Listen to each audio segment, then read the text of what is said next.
Hey guys, Tyler here coming at you with another video from my 2019 Chevy Silverado. Today we're going to be going over the top 5 things that I hate about this truck. And before everyone freaks out, let me just clarify, when I say the top 5 things that I hate about this truck, I'm talking about the things that just kind of bother me. Things that maybe Chevy could have done a little bit different with this truck to just make it that much better. Disclaimer, I love this truck. I don't want anyone to think that I'm complaining about owning this truck. I absolutely love it so far. I'm really happy with my purchase. I have a ton of good stuff to say about the truck. These are just the couple things that do bother me about it. I don't want anybody to, comment down in the comment section and say, that I'm being ungrateful. Like I said, I do love this truck. I just want to help other people that may buy this truck and show them a couple things that they may want to think about while buying it, or, maybe think about buying a different truck if some of this stuff bothers them. So, without further ado, the first thing that I do not like about this truck has got to be the transmission. And when I say that, it's a 6-speed. I'm used to my old truck, which is a 4-speed, and I think it's something that may just take some getting used to, but the newer transmission, for whatever reason, seems to, one, gear hunt, and when I say gear hunt, that means it basically seems like it doesn't know what gear it needs to be in, and sometimes kind of spends a little bit too much time, in my opinion, looking for the right gear. When you put your foot to the floor, to me, the computer should have a good idea of what gear the truck needs to be in. So if it needs to downshift 1 time or 2 times, it should know what it needs to do and do it. The truck only has 1,200 miles on it, so I would imagine that the transmission does need to break in a little bit, and maybe I'm just being a little bit too picky, but I have noticed that the transmission does seem to gear hunt, and sometimes downshifts a little bit harder than I would like for a brand new pickup truck. Anybody else who has one of these trucks between the year 2014 to 2019, which is a split year, definitely let me know if you have this issue with your truck, or if I'm, just being a little bit too picky. But that's definitely got to be the first thing that bothers me with this truck a little bit. So on to number 2. The second thing that kind of bothers me about this truck, and again, I know I'm being picky, but when I test drove it for the first time, to be honest with me, I felt like it should be faster. I work at an auction and I drive everything from Lamborghinis to Toyota Corollas, so I drive all of the brand new pickup trucks all the time, and it just seems like the Ford and the Dodge are a little bit faster. And again, it's a pickup truck, so it's not a big deal. Its primary goal is to tow stuff and, be used to hold stuff in the bed and not to race, so I understand that, and that's why I have my Camaro, which I do my racing stuff with. But it is a brand new truck, and I just kind of figured it would be a little bit faster.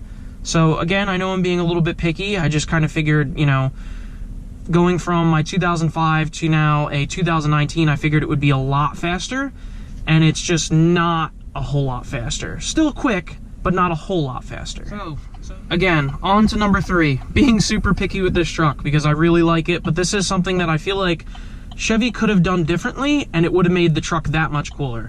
So when you put your blinker on in the truck, the blinker goes on like it normally would on the outside of the truck, and let me show you.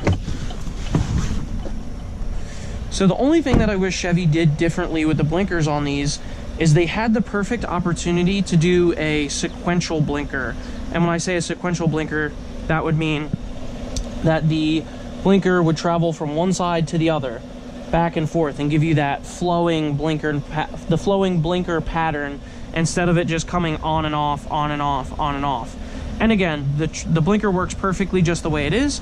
I just kind of hoped that they would do a sequential setup because of how the blinker setup is in a straight line, and this would have been the perfect opportunity to do it. Okay, so my next thing that I am worried about with this truck, and this is something that's very, very long term.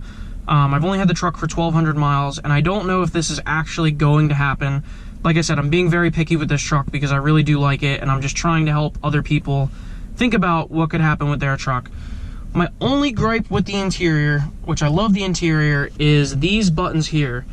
And my thing with these buttons that I worry about is over time, I have a feeling that these are going to wear out.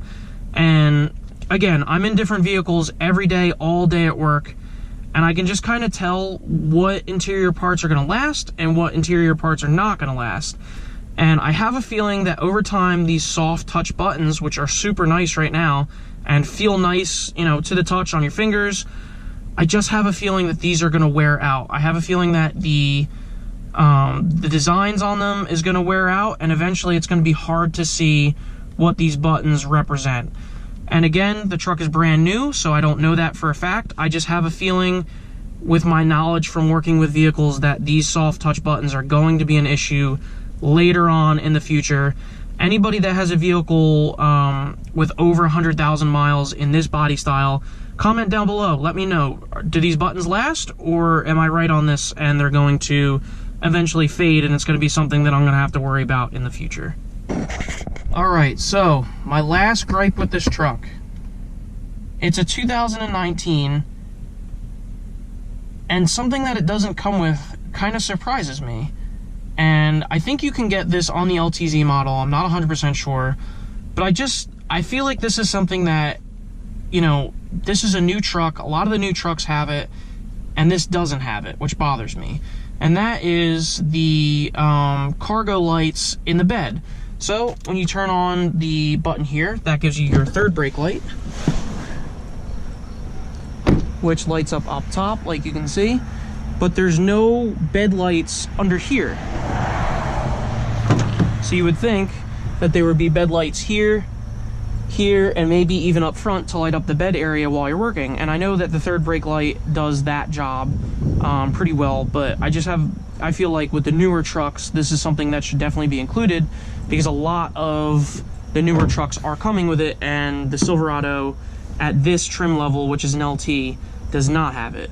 This is something that I ordered from the factory and I'm going to put on myself, but I just feel like this is something that should become a factory installed option that you get on every single trim level, because the whole idea of a truck is that you want to use the bed. So to help you use the bed at night, you would want to be able to see, which I just feel like it should be a factory option on every single trim level. So like I said, I'm going to take care of that. But that is basically my final gripe with the truck. Like I said, overall, I really like it so far. I think it's been a great truck. But these are just a couple things to think about if you're going to be in the market for one of these Silverados. I would highly recommend purchasing one of these. I'm very happy with my purchase so far. Like I said, these are just a couple things to think about. If you guys own one of these and you have something that you've noticed that you don't like about your pickup truck in this generation, drop it down below. I'd love to hear from you guys. Like I said, this video is basically just to go over some of the things that I don't like about the truck, maybe some of the things that Chevy could have improved on, and just help people who are in the market for a truck like this. So thank you guys. I really appreciate your support. If you like this video, go ahead and hit that thumbs up button down at the bottom. Don't forget to subscribe as well. I'm going to be doing more videos on this 2019 Silverado, along with other vehicles that I'm going to do things that I like about them, don't like about them, and reviews as well. So thanks guys, appreciate your support. Have a great day.